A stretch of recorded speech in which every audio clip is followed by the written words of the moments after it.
Hey guys, Joe here, and today I'll be talking to you about the big Triple D. Now this guy I feel like is quite ignored lately and really hasn't had much potential shown yet, but let me tell you a little bit what I know about him and what I really feel about him in general. So first off, I would say in my opinion, he is a okay fighter. I wouldn't really say that he's top tier or even close to that, but at the same time, he really isn't bad at all.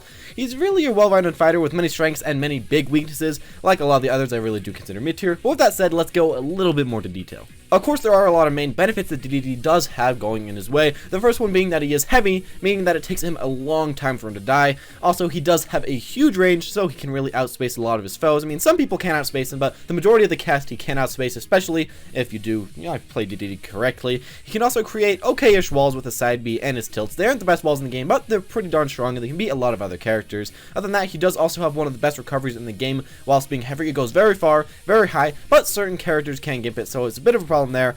Also, he does have very strong grab combos. He can go grab into a lot of attacks, or he can go up air and grab them down into the ground, and then grab them off of that. And you also have a lot of very good jab combos that can combo to a lot of your attacks and a lot of your tilts. This all makes him quite powerful and makes him stay alive for a very long time while also having some ways to get damage done. Also, a thing to boot is that he does have the strongest side smash in the game normally, so there you have it. But with all this said, there actually are quite a bit of big problems with DDD that do keep him from becoming really a great character, but I still think that he is pretty good in my mind. Now the problems is that he is first a fast faller. I did get this wrong in a previous video, but I will correct it here. He is a fast faller, so that means that he can be very easily comboed. People can hit him over and over again, and especially because he doesn't really have a great get off move, it's really hard for him. Other thing is that he is also, once again, heavy, so it's hard to get out of combat, but at the same time that's kind of a pro, kind of a con. You can take that as ever what you really want to take it as.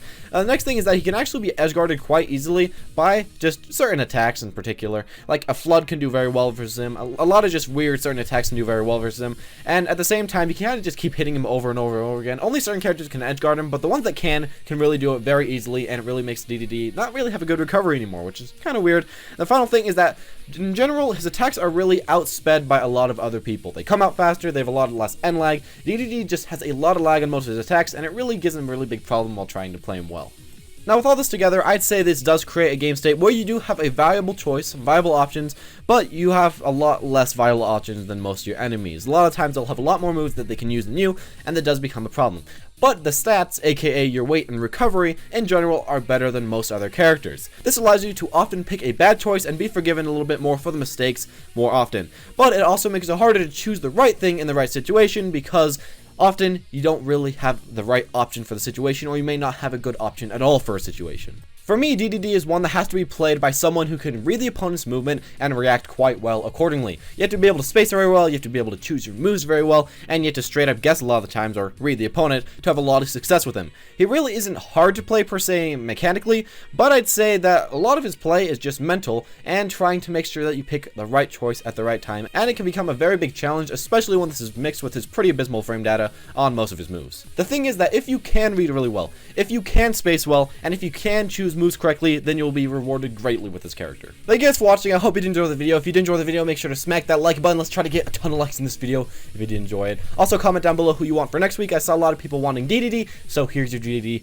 The little joking does not ignore you guys in the comment section below. Thank you all for watching though. Hope you did enjoy. Maybe even add this to a favorite box. I don't even know who does that. Press an annotation if you want to see a future video, and I'll see you all next time.